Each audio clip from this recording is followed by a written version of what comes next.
नमस्कार मित्रांनो, जय स्वामी समर्थ. ज्यांना 3 ते 5 या वेळेत जाग येते त्यांनी ही 2 कार्य अवश्य करा. जे हवे ते सर्व काही मिळेल. ब्रह्ममुहूर्त रहस्य. मित्रांनो, आपण आपल्या वडीलधाऱ्या मंडळीकडून नेहमीच ऐकत आलो आहोत की नेहमी सकाळी लवकर उठायला हवे. ते आपल्याला सकाळी लवकर उठण्याचे असंख्य असे फायदे सांगत असतात. सर्व आया त्यांच्या मुलांना सकाळी लवकर उठवत असतात, परंतु आपली नवीन पिढी जी स्वतःला खूपच मॉडर्न समजत असते, जी रात्री उशिरापर्यंत जागत असते आणि सकाळी उशिरापर्यंत झोपायला ते खूपच फॅशनेबल समजत असतात. वास्तविक पाहता आपल्या घरातील वडीलधारी मंडळी सकाळी लवकर उठण्याबद्दल खूप काही गोष्टी सांगत असतात. त्या सर्वांच्या मागे खूप मोठ्या आध्यात्मिक गोष्टी लपलेल्या असतात. इतकंच नाही तर सकाळी लवकर उठण्यामध्ये खूप साऱ्या वैज्ञानिक दृष्ट्या सुद्धा खूप चांगले फायदे आहेत. सकाळचा जो मुहूर्त असतो त्या मुहूर्ताला ब्रह्ममुहूर्त म्हणून ओळखले जाते आणि या वेळेला आपलं डोकं प्रकृतीच्या वातावरणामध्ये अगदी योग्य प्रकारे सक्रिय होत असतं. रोजच्या रोज सकाळच्या वेळेस जी प्रार्थना किंवा ध्यान केले जातो त्यामुळे सकारात्मकता आणि यश आपल्याला मिळत असते. मित्रांनो, याच विषयावर एक कथा आहे. त्याचबरोबर ध्यान करण्याची एक विधी आपण आजच्या व्हिडिओमध्ये पाहणार आहोत. या विधीचा जर तुम्ही पूर्ण 21 दिवस पालन केलं तर तुम्ही तुमचे सर्व स्वप्न पूर्ण करू शकता. अशा व्यक्तीला ब्रह्मांडाच्या शक्तीची विशेष मदत मिळू लागते. त्याचबरोबर त्या शक्तीचं मन स्थिर आणि तो व्यक्ती अत्यंत बुद्धिमान बनतो. तर चला मित्रांनो, आज या कथेमार्फत जाणून घेऊया. एका वेळची गोष्ट आहे. नारद मुनी जेव्हा आकाश मार्गाने चालले होते तेव्हा रस्त्यात त्यांना देवराज इंद्र भेटतात. तेव्हा देवराज इंद्र नारद मुनींना विचारतात की हे नारद मुनी, मी पाहिला आहे की प्रत्येक मनुष्य जो सकाळी ब्रह्ममुहूर्तावर उठतो तो अत्यंत सुखी असतो. असं का आहे? नारद मुनींना या गोष्टीचे ज्ञान नव्हते. ते म्हणाले, हे इंद्रदेव, मी तुम्हाला तुमच्या या प्रश्नाचे उत्तर उद्या देईल. व त्यानंतर नारद मुनी तेथून वृंदावनात भगवान श्रीकृष्ण यांच्या नगरीमध्ये पोहोचले आणि तिथे पोहोचल्यानंतर त्यांनी पाहिले की भगवान श्रीकृष्ण एका झाडाखाली उभे राहून सुमधुर आवाजात बासरी वाजवत आहेत. जसे नारद मुनी भगवान श्रीकृष्ण जवळ पोहोचले, श्रीकृष्णांनी बासरी वाजवणे बंद केले. त्यानंतर भगवान श्रीकृष्ण नारद मुनींना म्हणाले, हे मुनिवर, तुम्ही खूपच काळजीत दिसत आहात. तुम्हाला कोणत्या गोष्टीची काळजी आहे? तेव्हा नारद मुनी म्हणाले, हे भगवंत, आज मी आकाश मार्गाने वैकुंठाच्या दिशेने चाललो होतो तेव्हा रस्त्यात मला देवराज इंद्र भेटले. तेव्हा त्यांनी मला विचारलं, हे नारद मुनी, जे व्यक्ती सकाळी लवकर उठतात ते सर्वजण इतके आनंदी का असतात? हे भगवंत, मी याच प्रश्नाचे उत्तर जाणून घेण्यासाठी तुमच्या जवळ आलो आहे. तेव्हा भगवान श्रीकृष्ण म्हणतात, हे नारद मुनी, भगवान देवराज इंद्र यांनी तुम्हाला हा प्रश्न विचारून समस्त मानव जातीचा कल्याण केला आहे.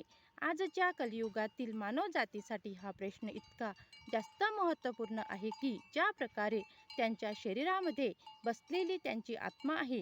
हे नारद मुनी, मी तुम्हाला या प्रश्नाचे उत्तर एका कथेमार्फत देणार आहे.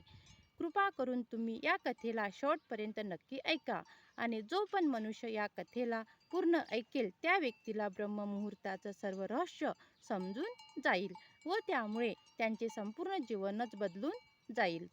तेव्हा नारद मुनी म्हणतात, हे भगवान, तुम्ही ही कथा सांगण्यास प्रारंभ करा. मी ही कथा संपूर्ण ऐकणार आहे आणि या कथेचा प्रचार सर्वत्र करणार आहे. तेव्हा भगवान श्रीकृष्ण कथा सांगण्यास प्रारंभ करतात. एका नगरीमध्ये एक मुलगा राहत होता.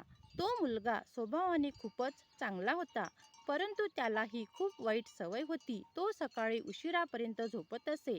त्याला सकाळी लवकर उठवण्यासाठी अनेक प्रयत्न करण्यात आले, परंतु त्यामध्ये कोणालाच यश मिळाले नाही. तो मुलगा 9 वाजताच्या आधी कधीच उठत नव्हता.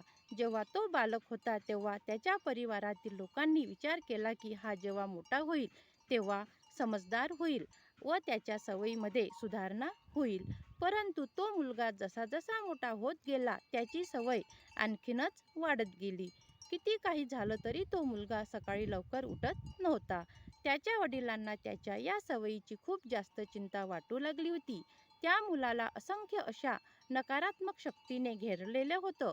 तो सर्व लोकांना उलट उत्तर करत असे, दिवसभर उदास राहत असे आणि यामुळेच त्याचा परिणाम त्याच्या स्वास्थ्यावर, त्याच्या आरोग्यावर सुद्धा पडत होता. जेव्हा त्या मुलाला या गोष्टीची माहिती झाली की त्याची सर्व मित्र यशस्वी झाले आहेत, तेव्हा तो आणखीन जास्त दुःखी झाला आणि देवाला दोष देऊ लागला. तो सारखा म्हणायचा की माझे नशीबच खराब आहे. परंतु त्याच्या वडिलांना हे खूप चांगल्या प्रकारे माहिती होतं की त्याचे असफल पाठीमागचे कारण काय आहे. मित्रांनो, भगवान श्रीकृष्ण म्हणतात की नारद मुनी एका दिवसाची गोष्ट आहे. त्यांच्या वडिलांना एका साधूबद्दल माहिती पडलं. तेव्हा ताबडतोब त्याचे वडील मुलाची ही समस्या घेऊन त्या साधूजवळ पोहोचले. वडिलांनी त्या साधूला मुलाच्या या सवयीबद्दल खूपच विस्तारपूर्वक सांगितलं. तेव्हा त्या साधूने मुलाच्या वडिलांना सांगितलं, तुम्ही उद्या तुमच्या मुलाला घेऊन माझ्या आश्रमात या. यानंतर वडील घरी निघून गेले. त्यांना माहिती होतं की त्यांनी जर सरळ मुलाला सांगितलं की तू जाऊन साधूला भेट, तर मुलगा कधीच तयार नव्हता. त्यांनी त्याच्या मुलाला जवळ बोलावलं आणि सांगितलं, तुझे सर्व मित्र त्यांच्या आयुष्यात यशस्वी झाले आहेत, मग तुला यशस्वी व्हायचं नाही का? तेव्हा मुलगा म्हणाला, हो बाबा, मला सुद्धा यशस्वी व्हायचं आहे. तर जेव्हा पण मी माझ्या मित्रांना त्यांच्या यशाचे रहस्य विचारत असतो, तेव्हा ते मला काहीच सांगत नाही. मित्रांनो, भगवान श्रीकृष्ण म्हणतात, हे नारद मुनी, वडील म्हणतात, मला हे रहस्य कळले आहे की तुझे मित्र यशस्वी का होत आहेत. तेव्हा मुलाने खूपच उत्सुकतापूर्वक स्वरात विचारलं, तुम्हाला काय समजलं आहे बाबा? कृपा करून मला सुद्धा सांगा. वडील म्हणाले, उद्या सकाळी तुला एका साधूच्या आश्रमात जाऊन त्यांना भेटायचं आहे. जर तू तिथे वेळेवर पोहोचलास तर ते साधू तुला एक असा मंत्र सांगणार आहेत की ज्यामुळे तू यशस्वी बनशील. परंतु एकच अडचण आहे. तेव्हा मुलाने विचारले, कोणती अडचण आहे? वडील म्हणाले, जेव्हापर्यंत तू झोपून उठशील तेव्हापर्यंत साधूला भेटण्याची वेळ संपून जाते. तेव्हा मुलगा म्हणाला, बाबा, मी पूर्ण रात्र जागाच राहील आणि सकाळी त्या साधूला भेटून येईल. तेव्हा वडील म्हणाले, ठीक आहे, परंतु एक गोष्ट लक्षात ठेव, तू नेहमी त्या साधूच्या आज्ञेचे पालन कर. वडिलांचे बोलणे ऐकल्यानंतर मुलगा अत्यंत उत्साहित झाला. आयुष्यात पहिल्यांदा तो पूर्ण रात्र जागरण करणार होता. परंतु काहीच वेळात त्याला झोप आली आणि तो झोपून गेला. पुढच्या दिवशी जेव्हा तो झोपून उठला तेव्हा त्याला समजलं की साधूला भेटण्याची वेळ संपून गेली आहे. तेव्हा वडील मुलाजवळ आले आणि म्हणाले, तू तुझ्या आयुष्यात कधीच यशस्वी बनू शकणार नाहीस. जा, झोपून जा आता. वडिलांचे बोलणे ऐकून मुलाला खूप जास्त वाईट वाटले. त्याने मनामध्ये खूप असा मनपश्चाताप केला आणि स्वतःला त्याने उद्या साधूला भेटण्यासाठी नक्कीच जाईन. त्याने त्याच्या हातावर एक छोटीशी जखम केली. जखमेमुळे त्याला रात्रभर झोप आली नाही. मित्रांनो, भगवान श्रीकृष्ण म्हणतात, हे नारद मुनी, ही त्या मुलाच्या आयुष्यातील पहिली वेळ होती जो त्याने सूर्योदय पाहिला होता. तो ताबडतोब तयार होऊन साधूला भेटण्यासाठी गेला. आज त्याला काहीतरी वेगळा अनुभव येत होता. तो स्वतःला खूप शांत अनुभवत होता. चालत चालत जेव्हा तो मुलगा साधूच्या आश्रमात पोहोचला तेव्हा तिथे गेल्यानंतर त्याने पाहिले की साधू आणि त्याचे काही शिष्य ध्यान लावून बसले आहेत. भगवान श्रीकृष्ण म्हणतात, हे नारद मुनी, ध्यानाची वेळ समाप्त झाली तेव्हा तो मुलगा साधूजवळ पोहोचला आणि त्यांना प्रणाम करत म्हणाला, हे महात्मा, तुमच्याजवळ असा कोणता मंत्र आहे की ज्यामुळे मी माझ्या आयुष्यात यशस्वी होऊ शकतो? कृपा करून तुम्ही मला तो मंत्र सांगा. मला सुद्धा माझ्या मित्रांप्रमाणे माझ्या आयुष्यात यशस्वी बनायचे आहे आणि एक चांगलं जीवन जगायचं आहे. मित्रांनो, भगवान श्रीकृष्ण म्हणतात, हे नारद मुनी, हे साधू हसले आणि म्हणाले, अच्छा, तू तोच बालक आहेस. तुझे वडील मला भेटण्यासाठी आले होते आणि त्यांनी मला तुझ्या विषयात सर्व काही सांगितले आहे. मी तुला तो मंत्र नक्कीच सांगितला असता, परंतु मुलाने जेव्हा परंतु हा शब्द ऐकला आणि तो घाबरला आणि म्हणाला, परंतु काय गुरुदेव? मित्रांनो, भगवान श्रीकृष्ण म्हणतात, हे नारद मुनी, तेव्हा ते साधू म्हणाले, मी तुला तो मंत्र नक्कीच सांगेल, परंतु तुला पुढचे 21 दिवस माझ्या आज्ञेचे पालन करावे लागेल. मी तुला तो मंत्र 21 दिवस झाल्यानंतर सांगेन. तेव्हापर्यंत मी तुला जे काही कार्य सांगेन ते सर्व कार्य तुला करावे लागतील. जर मी या सांगितलेल्या कार्यामध्ये तू असफल झालास किंवा तुझा संकल्प तुटला तर त्या मंत्राचा काहीच परिणाम होणार नाही. दृढ निश्चय करून तो मुलगा म्हणाला, मला तुमच्या सर्व आज्ञा स्वीकार आहे. पुढच्या 21 दिवसांसाठी मी तुमचा दास आहे. तुम्ही जे काही म्हणाल ते सर्व कार्य मी करेन. मला फक्त तो मंत्र जाणून घ्यायचा आहे. मित्रांनो, भगवान श्रीकृष्ण म्हणतात, हे मुनिवर साधू म्हणाले, ठीक आहे, उद्यापासून तुझं कार्य सुरू होईल. तू याच आश्रमात निवास करशील. तो मुलगा साधूच्या त्या आश्रमात निवास करण्यासाठी तयार झाला. साधू पुढे म्हणाले, इथे तुला ब्रह्ममुहूर्तावर उठावे लागेल आणि जसे बाकीचे शिष्य करत आहेत त्याचप्रमाणे तुला ध्यान आणि तप करावा लागेल. त्याचबरोबर आश्रमाच्या कार्यामध्ये तुला मदत करावी लागेल. लक्षात ठेव, हा संकल्प कधीच तुटता कामा नये. मित्रांनो, भगवान श्रीकृष्ण म्हणतात, हे नारद मुनी, मुलाला त्या साधूच्या सर्व गोष्टी पटल्या. पुढच्या दिवसापासून त्या मुलाच्या कार्याच्या दिवसाची सुरुवात होती. या वेळेला त्या मुलाने खूप दृढ निश्चय केला होता, परंतु 1 आठवड्यातच त्या मुलाचा दृढ निश्चय तुटून गेला आणि तो 8व्या दिवशी खूप उशिरापर्यंत झोपून राहिला. जेव्हा त्याला जाग आली तेव्हा त्याला समजले की त्याच्याकडून खूप मोठी चूक घडली आहे. तो रडत रडत त्या साधूजवळ पोहोचला आणि म्हणाला, हे गुरुदेव, माझा संकल्प आज तुटला आहे. आता मी माझ्या आयुष्यात कधीच यशस्वी बनू शकणार नाही. त्या साधूने त्याला समजावत म्हणाले, तू पुन्हा एकदा प्रयत्न कर. तू पुन्हा एकदा संकल्प कर. मुलाने साधूला प्रश्न विचारला, सकाळी लवकर उठणे इतके जास्त आवश्यकता आहे आणि येथील सर्व लोक इतक्या लवकर का उठतात? मित्रांनो, भगवान श्रीकृष्ण म्हणाले, हे मुनिवर. तेव्हा साधूंनी मुलाला समजावत सांगितलं, सकाळी ब्रह्ममुहूर्तावर उठण्यामागे खूप मोठा शास्त्र लपलेला आहे. तेव्हा मुलगा म्हणाला, हे गुरुदेव, कृपा करून मला तो शास्त्र सांगा. तेव्हा ते साधू म्हणाले, रात्रीला 4 प्रहरांमध्ये वाटले गेले आहे. पहिला रुद्रकाळ, ज्यांची वेळ संध्याकाळी 6 वाजल्यापासून रात्री 9 वाजेपर्यंत असते. दुसरा राक्षस काळ, याची वेळ रात्री 9 वाजल्यापासून रात्री 12 वाजेपर्यंत असते. तिसरा गंधर्व काळ, याची वेळ रात्री 12 वाजेपासून पहाटे 3 वाजेपर्यंत असते. आणि सर्वात शेवटी जो प्रहर येतो त्याला मनोहर काळ असे म्हणतात. या मुहूर्ताला ब्रह्ममुहूर्त किंवा अमृत वेळ असं सुद्धा म्हणतात. या प्रवाहाची वेळ सकाळी 3 वाजल्यापासून 6 वाजेपर्यंत असते. ही तीच वेळ आहे ज्या वेळेमध्ये पूर्ण ब्रह्मांडातील नकारात्मक शक्ती निष्क्रिय स्वरूपात असतात आणि सकारात्मक शक्ती सक्रिय होत असतात. ब्रह्ममुहूर्त म्हणजेच देवमुहूर्त. ब्रह्ममुहूर्त याचा अर्थ देवांची वेळ असा होतो. मित्रांनो, भगवान श्रीकृष्ण म्हणतात, हे नारद मुनी, ते साधू पुढे म्हणतात, या वेळेला देव धर्तीवर विचरण करत असतात आणि जे मनुष्य या वेळेला जागी असतात त्यांच्यावर देवाची कृपा सकारात्मक प्रभाव पडत असतो. ब्रह्ममुहूर्त ही एक अशी वेळ असते ज्या वेळेला मनुष्याची मस्तिष्क पूर्ण रिकामे असते. या वेळेला त्यांच्या मस्तिष्कांमध्ये कोणत्याही प्रकारचे विचार नसतात आणि जेव्हा या वेळेला कोणी व्यक्ती पुस्तक उघडून काही अभ्यास करत असेल तर या वेळेला त्याला सर्व काही लक्षात राहत असतं आणि ते जास्त वेळेसाठी लक्षात राहत असतं.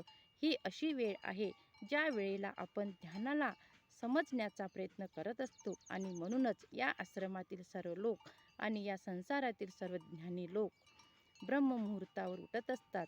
प्राचीन काळामध्ये प्रकाशाचे दुसरे कोणतेही साधन नसल्यामुळे लोक त्यांच्या दिवसाची सुरुवात आणि समाप्ती सूर्यासोबतच करत असतं आणि ही एक अशी प्रथा आहे ज्यामुळे मानवी जीवन प्रकृतीसोबत ताळमेळ घालून जीवन जगत असतो. मित्रांनो, भगवान श्रीकृष्ण म्हणतात, हे नारद मुनी, तो मुलगा म्हणाला, ठीक आहे, उद्यापासून मी माझा संकल्प पुन्हा चालू करेल, परंतु ब्रह्ममुहूर्तावर उठून मला काय काय करायला हवं? तेव्हा ते साधू म्हणाले, ठीक आहे, मी तुला सांगते की ब्रह्ममुहूर्तावर उठून काय काय आणि कसे करावे. सर्वप्रथम उठल्यावर धर्तीवर पाय ठेवण्याआधी धरणी मातेला नमस्कार करायला हवा. पुढे साधू म्हणतात, तुझ्या हाताकडे पहा आणि देवाला धन्यवाद दे. त्यांनी तुला आजचा सूर्योदय पाहण्याची संधी दिली आहे.